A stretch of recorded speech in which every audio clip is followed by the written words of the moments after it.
So you've asked me to talk a little bit about the Martin case within the context of race, and then also to look at what we might have heard to be a post-racial society.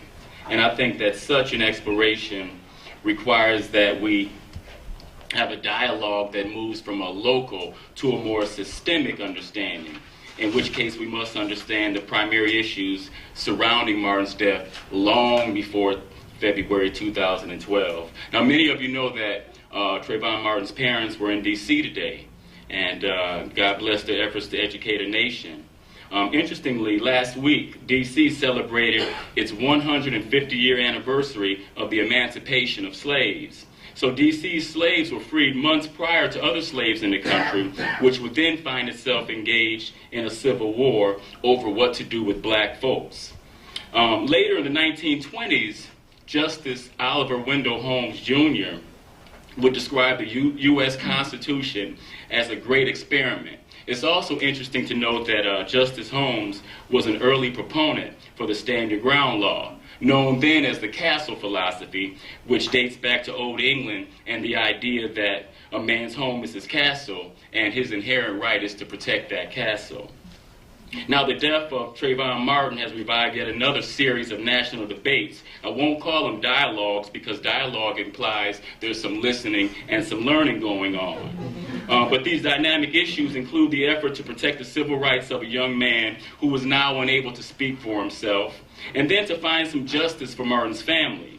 Now, at the other end of that continuum, at the other end of that debate, is Florida's Stand Your Ground law, which justifies the use of deadly force in the perceived face of threat. Now, as this narrative unfolds, our critical memories refute the idea that America is post-racial because its very existence is founded in race and racism. After all, slavery was capitalism and slavery was racism. Race and race continue to matter in the U.S. And these are very different concepts, which was brought up earlier. Now, race is largely a social construct. It is erroneously associated with biological issues. In other words, race is not entirely real. Now, racism, on the other hand, is painfully real, and it refers to how these socially constructed identities are organized within hierarchical structures. So as for post-racial, I'm not entirely sure what that means. If it's meant to imply that race and racism no longer exist, or that society is somehow beyond the impact of both, I would ask according to whom, because someone is clearly out of touch. So our informed dialogue about race requires some space and clarity.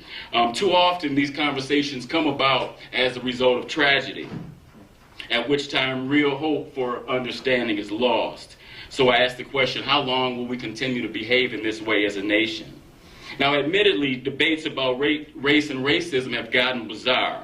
So what other reasons exist for statements like Geraldo Rivera's claim that the hoodie worn by Martin is as much responsible for Martin's death as George Zimmerman was?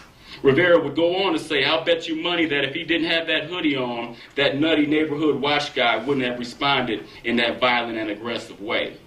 Now, Rivera has since recanted his statements, but those words represent others who suggest that black and Latino youth somehow transfer onto themselves the responsibility for racist hate. This blame the victim attitude makes dialogue difficult, but yet very imperative.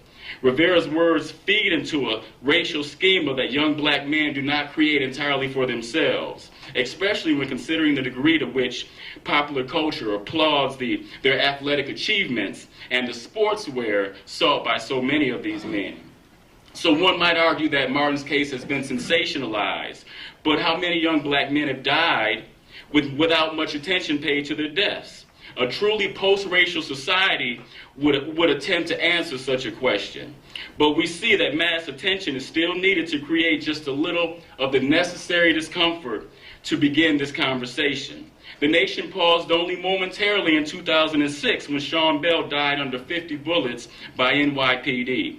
And before that, we paused for only a few short moments in '99 when Amadou Diallo also fell victim to NYPD bullets. Anybody remember the infamous stop and frisk law? That sounds a lot like the Stand Your Ground law. All right, the potential for for fatal violence has lurked around every corner of U.S. history, including the 1963 church bombing that killed 4 little girls. So imagine, as these little girls are preparing themselves for Sunday morning church service, playing, laughing, talking, living, they were met with an unexpected attack, terrorism on their lives. Moments before that explosion, the phone rings. One of the little girls answers the phone to hear an unidentified voice say, 3 minutes. And after 3 minutes, boom! There's concrete, there's steel, there's glass, and those 4 little girls are killed, and you have family members who are hurt, and you have friends who have been torn apart from the inside out. And then almost 8 years prior to that, you have a jury of white males who tried and acquitted 2 white men for the murder of 14-year-old Emmett Till, right? He was killed for whistling at a white woman. I guess this would be WWB, right? The sheriff, the coroner, local media of Money, Mississippi, all assisted in exonerating these men for the murder of Till. And 2 years later, Look magazine would pay these killers $4,000 for their confessions.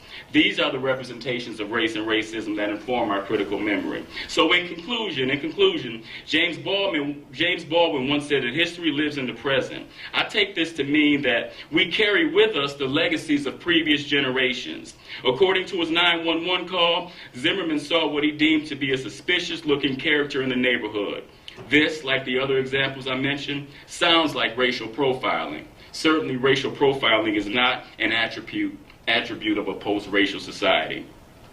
Now, perceptions matter, history matters, and education matters. And I use matters as both a noun and a verb, meaning it's ongoing. Your knowledge will inform your actions, right? This is what we use to create change in terms of prejudice. But then indifference and miseducation cause inaction.